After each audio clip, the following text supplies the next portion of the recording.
It was just past 11 p.m. when Mark stepped through the glass front doors of his downtown Toronto apartment building.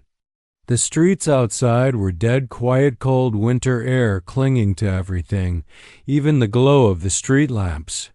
He just wrapped up a long, greasy shift at the restaurant where he worked. It had been one of those nights where everything went wrong: burned steaks, a broken dishwasher, a last-minute rush. His fingers were raw from scrubbing pans, and all he wanted now was a hot shower and sleep. As he walked through the lobby, he noticed something strange. The front desk was empty. Weird. Dave, the night security guard, was always there. Big guy, mid-50s, bald head, kind of slow but friendly. He'd usually wave and make some bad joke as Mark passed by. But tonight, nothing. Just the hum of the vending machine and the soft buzz of fluorescent lights overhead. Mark didn't stop to investigate. He chalked it up to a bathroom break, or maybe Dave taking a smoke outside. Whatever. He hit the elevator button and yawned, glancing around the deserted lobby. Ding. The elevator doors slid open. Mark stepped in and nearly turned around. There was someone already inside. A woman stood in the back corner, barely moving. She was wearing a long black coat with the hood pulled up, casting her face in shadow. She didn't look at him. No nod, no smile. Just stood there, stiff, like she was glued in place. Mark gave her a quick, awkward glance and hit the button for the 14th floor. The button for the 3rd floor was already lit. He stepped to the opposite side and leaned against the wall, folding his arms. The doors slid shut. Silence. There was something off about the air inside. It felt colder than it should have. Almost stale. He tried not to look at her. It felt rude. But something about the way she stood completely still, like a mannequin, made his skin itch. Most people fidget in elevators, glance at their phones, shift their weight. Not her, not once. Elevator hummed softly as it prepared to lift. Mark stared at the glowing floor indicator above the door. And then he noticed it wasn't changing, still stuck on 1. He frowned, gave it a second, then 2. The elevator hadn't moved. The soft mechanical sound had stopped, but there'd been no jolt, no rise. He hit the 14 button again. Nothing happened. A second later, he hit door open. Still nothing. Okay, he muttered under his breath. He turned toward the emergency button and pressed it. Nothing. Not even the usual buzzer or mechanical click. He pulled out his phone. No bars.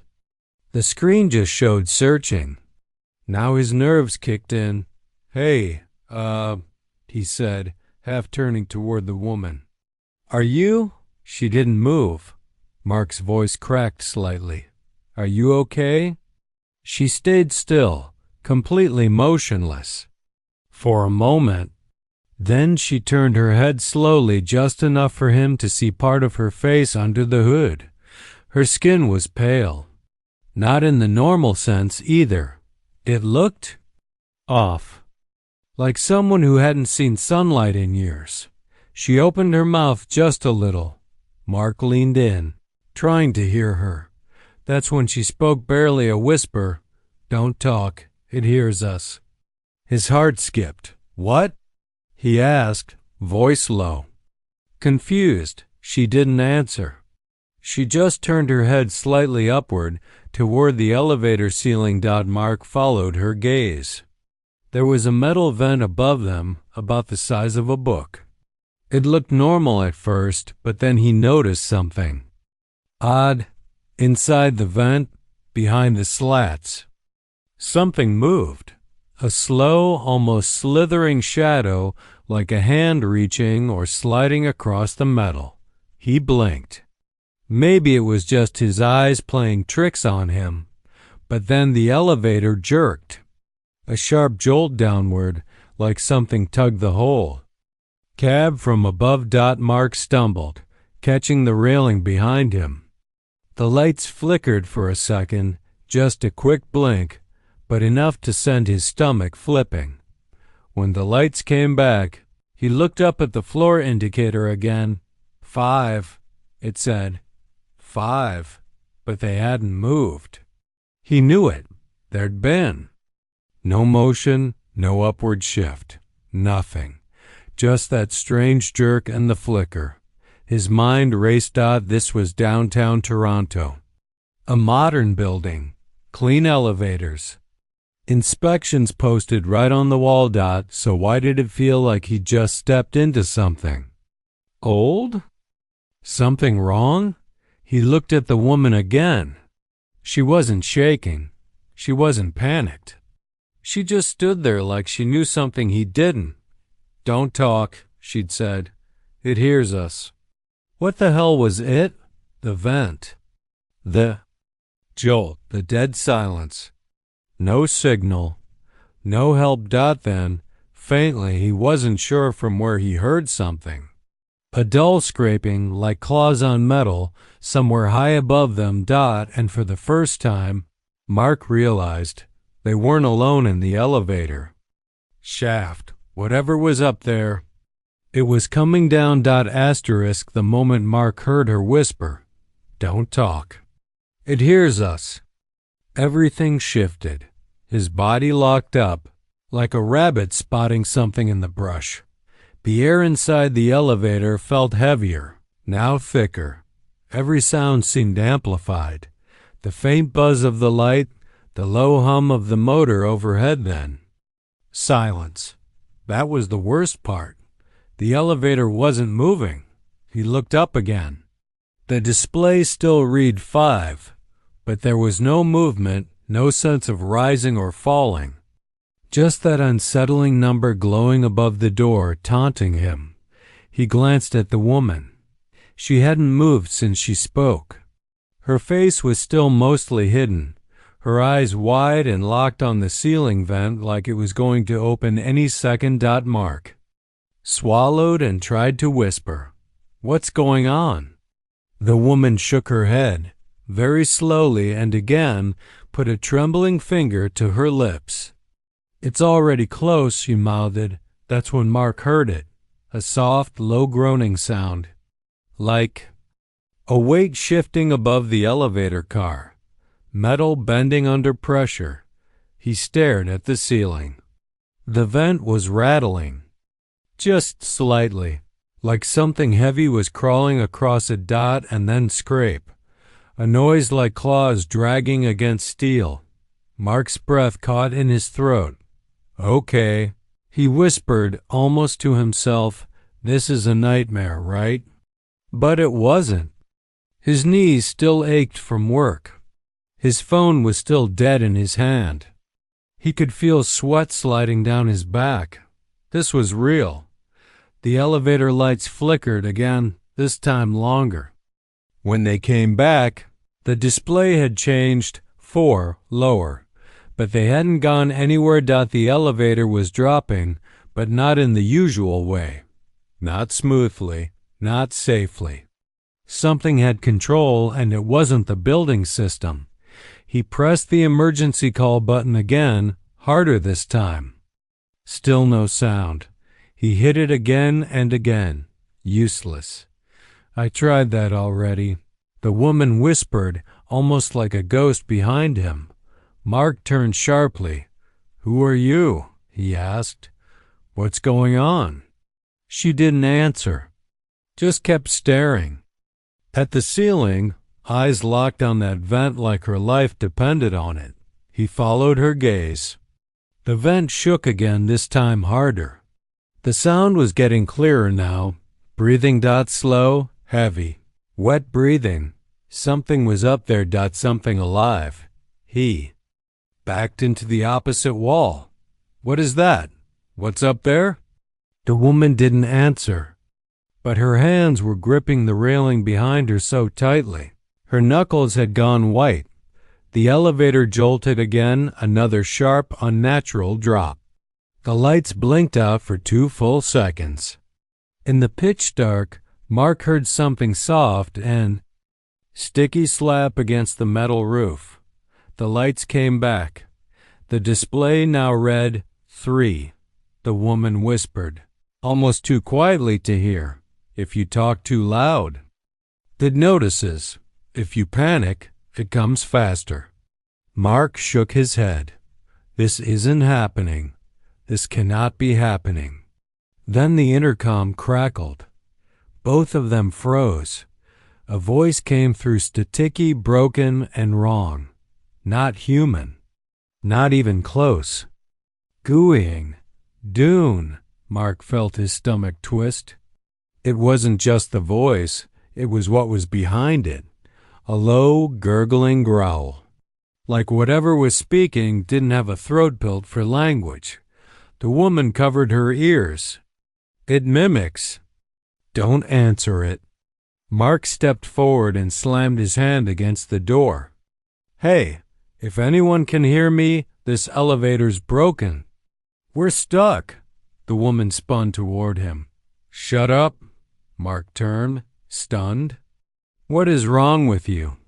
Before he could finish, something slammed into the top of the elevator. Hard dot, the whole cab shook. Dust rained from the ceiling. The lights flickered so violently they almost died. Mark fell against the wall. The woman screamed and dropped to her knees. Above them, something moved. Something heavy, dragging itself across the roof. Sniffing. Yes, sniffing. The vent above their heads bulged outward. Something pushed against it. Mark couldn't move. Couldn't breathe. He looked at the woman. She was crying now, silently. It's hungry, she said. That's what it is. It feeds off voices, fear, movement. The elevator creaked again, as if something above was testing it, deciding whether to come inside. Mark whispered, shaking. What is it? The woman looked at him, terrified. It rides the empty ones, the forgotten elevators, the ones no one notices. It waits, it listens. Another impact from above. This time, louder. Then silence. Not a normal kind of silence. A dead silence. No lights. No vent hum. No motor. Just the feeling that something was listening, right above them, and maybe, just maybe, getting ready to open the roof and come in. Mark didn't know what was worse, the thought of staying trapped inside, or what would happen when the elevator finally opened its doors. The elevator was no longer a box, it was a trap. Mark stood frozen, pressed against the cold steel wall. His heart pounded so loudly, he was sure it could be heard through the walls. The dim overhead light flickered like a dying candle, and the number above the door glowed faintly. 3. They hadn't moved in minutes. But something else had. Up above them, just beyond the ceiling vent, something was crawling. He could hear it clearly now. A slow, deliberate dragging sound, like thick limbs moving across metal. Once or twice it tapped, not like knocking. More, like fingernails. Tap, tap, tap.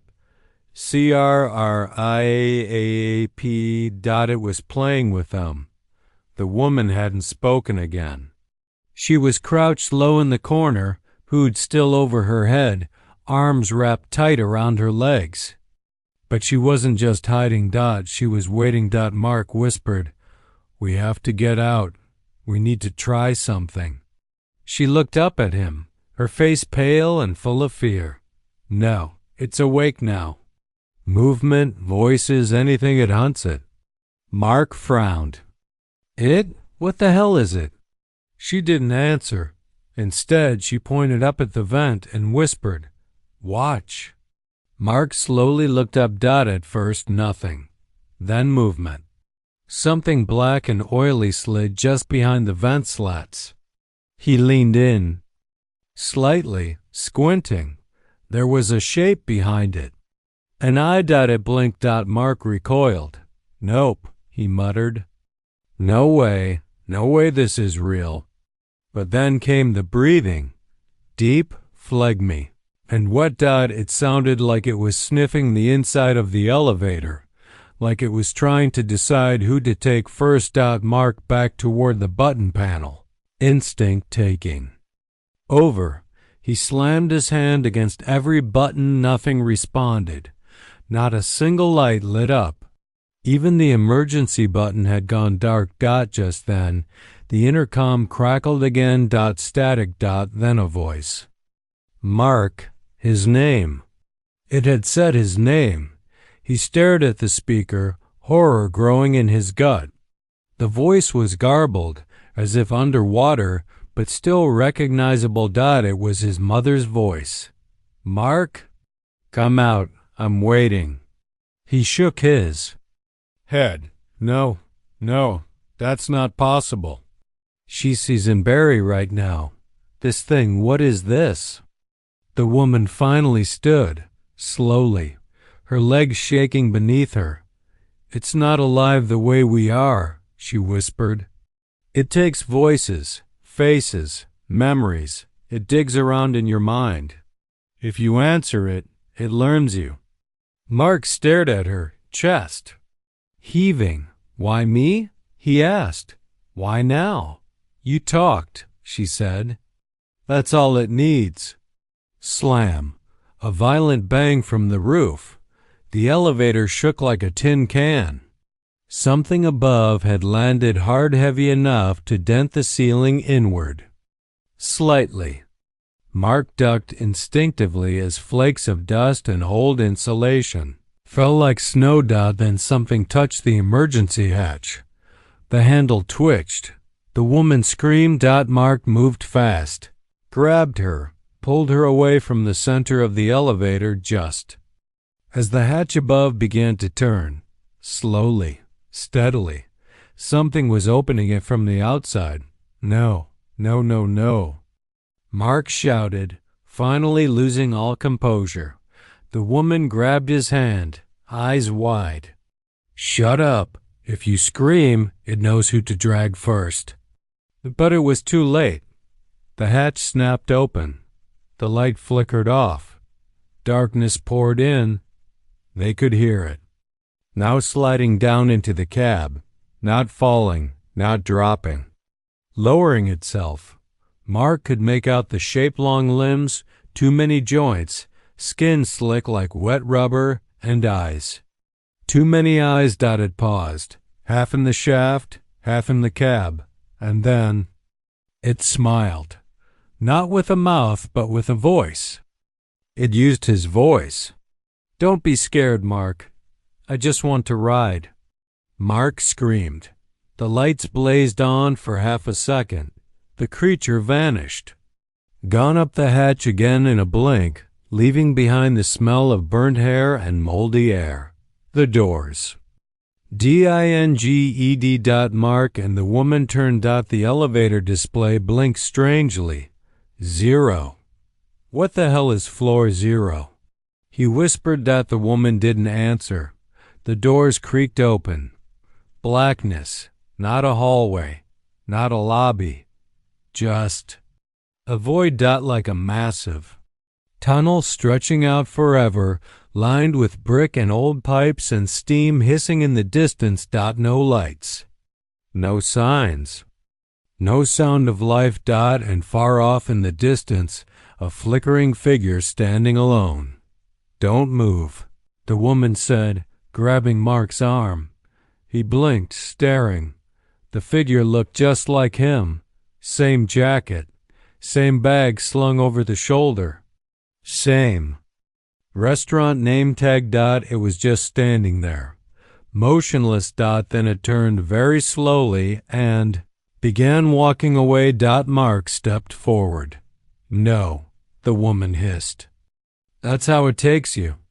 He turned back toward her. "Why are you still here?" How do you know all this? She didn't answer. She just looked up at the ceiling dot and whispered, because I never left. Mark stood at the edge of the elevator, staring into floor 0, a place that shouldn't exist.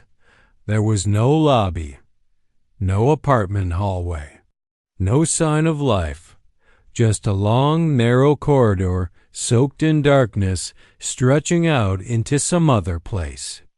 The walls looked ancient, damp with condensation, covered in moss and deep scratches like something with claws had been trying to get out. Or maybe in dot steam hissed from overhead pipes. And at the far end of that corridor stood himself, same clothes, same haircut, same tired posture. But something was wrong with the reflection. The double wasn't moving anymore. It was just waiting, standing still with its head slightly tilted, like it was studying him. Mark took a shaky step back. This isn't real, he whispered. This is a dream, or a breakdown, something. But behind him, the woman, the one he thought had been, his only ally, just kept staring into the darkness. Her expression had changed. She didn't look afraid anymore. She looked empty. Why aren't you doing anything? He asked. She finally spoke, her voice calm and hollow. Because this is where the ride ends. Mark turned to her, confused and furious. What are you talking about? You've been trying to survive this thing the whole time. Her eyes met his. No, she said quietly. I've been watching how you survive it. He backed away. Double quotes. No, you're not real either. What are you? She smiled a small, unnatural smile and took a step toward the elevator doors. You open the door. Mark, she whispered, that's all it needs, permission. The moment she said it, the lights overhead snapped off again, plunging the elevator into darkness. Only the corridor ahead remained lit, dim, yellowish, like a dying flashlight flickering at the far end of a tunnel. And in that light, Mark's doppelganger started walking toward the elevator, but it wasn't walking like a person. Its movements were off, jerky, like a puppet being yanked by invisible strings. It tilted its head again and smiled. That was the worst part. It had his smile, but not his eyes. The eyes were black, bottomless. Shut the door, Mark hissed, slamming the close button over and over. Nothing. The elevator didn't respond. The doors just stood there, wide open, welcoming. And then he heard it again, from the ceiling, scrape. It was above them again, waiting, deciding. The woman didn't flinch. I've watched dozens before you, she said softly. Some beg, some run, some freeze, but all of them let it in. Mark turned and grabbed her by the shoulders. Help me get out of this. Tell me what to do. Her smile widened slightly. You already chose, Mark, she whispered. You spoke. You panicked. You opened the door. Then she stepped out. She walked slowly, gracefully into the corridor of floor 0. Mark screamed after her. Where are you going? She didn't answer, and as she vanished into the shadows, the thing wearing Mark's face reached the elevator threshold. It didn't walk in. It leaned in. Up close now. Mark saw it clearly. Its skin was his, but stretched too tight. Its mouth was too wide, its fingers too long. Its eyes weren't human. They looked more like holes in a mask. Empty and wet. It looked at him, smiled again, and whispered, Going up? Mark backed into the corner of the elevator, hitting every button, fists pounding the wall. Taking me back. Taking me back. For a moment, nothing. Then, with a low chime ding, the doors slid shut. The lights blinked twice. The elevator jolted hard and began to rise. Floor numbers flashed on the display. 1, 3, 5, 9. Too fast to track. Mark collapsed to the floor, shaking. It was leaving. He was getting out. He was going home. He started crying, laughing through the panic. When the elevator finally stopped with a soft ding, the display read 14. His floor. He stood slowly, legs like jelly. The doors opened to a familiar hallway, bright, clean, normal. He stepped out, still trembling. Everything looked just as it should. Room numbers, lights, the hum of distant TVs. For the first time in what felt like forever, reality. He stumbled to his apartment 14B, dug out his key, and unlocked the door. Got inside. His place was exactly how he left it. Dishes in the sink. Couch cushions slightly crooked. The sound of the heater kicking on. He let out a deep breath. He was safe. But then he looked up. And froze. His jacket, the one he was wearing, was already hanging on the hook. His shoes were already by the door.